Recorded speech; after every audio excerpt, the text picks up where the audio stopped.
طلب محبوب میں تڑپنے کا نام دین ہے، ادب سے شروع ہوتا ہے عشق پہ ختم ہو جاتا ہے۔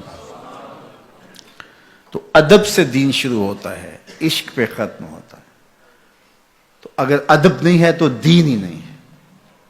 آپ کو پتہ ہے کہ راجپال نے، نتھو رام نے اس زمانے میں کتنے لوگوں نے اہانت کی، تو پھر غازیان ملت نے کس طرح ان کا ڈٹ کے مقابلہ کیا۔ تو اقبال سے بات ہوئی تو فرمانے لگے لوگ تو باتیں کرتے ہیں، میں تو یہ بھی گوارا نہیں کرتا کہ کوئی کہے کہ تیرے پیغمبر کے کپڑے بھی میلے تھے، میں تو یہ بھی گوارا نہیں کرتا۔ اور غازی علم الدین کا مقدمہ خود اس میں پیش رہے۔ پھر جب انہیں پھانسی دے دی گئی، نقص امن کا بہانہ بنا کے میاں والی میں دفن کر دیا گیا۔ غازی علیہ رحمہ کی وصیت تھی کہ مجھے لاہور میں دفن کیا جائے، میانی صاحب قبرستان میں۔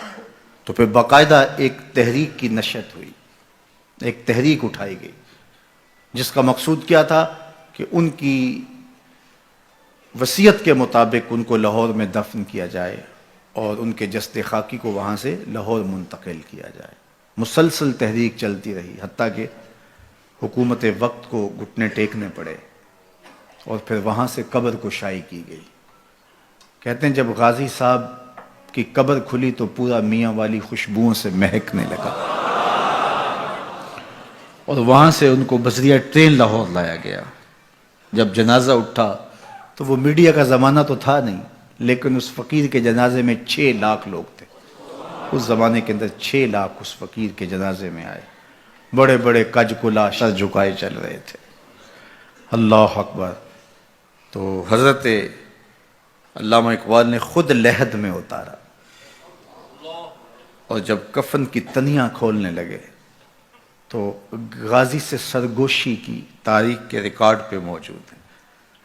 علامہ اقبال نے کہا غازی علم الدین تیری وصیت کو ہم نے پورا کر دیا، جو ہم نے تیرے سے وعدہ کیا تھا وہ پورا کر دیا کہ تجھے لاہور میانی صاحب قبرستان میں دفن کیا جائے، ہم نے اپنا وعدہ پورا کر دیا۔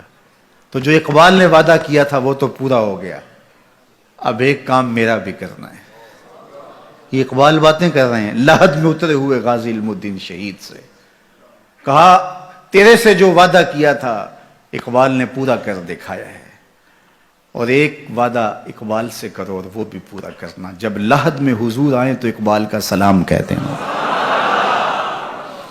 اور نم ناک آنکھوں سے قبر پر مٹی ڈالنے کے بعد جب اقبال واپس پلٹ رہے تھے تو ایسے ہاتھ مل رہے تھے، اور ساتھ یہ کہتے جاتے تھے لوگ کو اسی گلہ ہی کردے رہ گئے تو ترکھانہ دا منڈا بازی لے گیا۔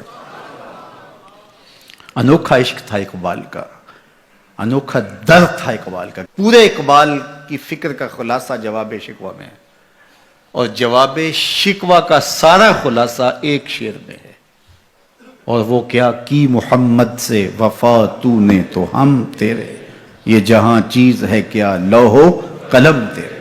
حضور سے وفا کرو پھر قلم بھی تمہیں دے دیں گے، تختی بھی تمہیں دے دیں گے، جو لکھنا ہوا خود لکھ لینا، پھر تمہاری تقدیر کے فیصلے کہیں اور نہیں ہوں گے، بلکہ خدا بندے سے خود پوچھے گا بتا تیری رضا کیا ہے۔ تو اسی نام سے آرام جاں ہے، اسی نام سے نبض ہستی تپش آمادہ ہے، اسی نام سے بزم ہستی میں چراغاں ہے، اسی نام سے دل دھڑک رہے ہیں، اسی نام سے فلک نیلگوں کی تابانیاں اور تاروں کی رعنائیاں اور سورج اور چاند کی چمک ہے۔ اگر یہ نام نہ ہو تو کائنات اندھیر ہو جائے، اور آج کائنات کے اندر استحصالی ظلمتیں، اس کائنات کے اندر ظلم، جبر، ناانصافیاں، یہ جتنی بھی ظلمتیں پائی جا رہی ہیں ان کو بدل کے اگر روشنی میں تبدیل کرنا ہے تو اقبال کہتے ہیں وہ صرف ایک ہی نام ہے، اور وہ نام محمد ہے صلی اللہ علیہ وسلم، جس کے اجالے سے سارے اندھیرے مٹائے جا سکتے۔ قوت عشق سے ہر پست کو بالا کر دے، دہر میں اسم محمد سے اجالا کر دے۔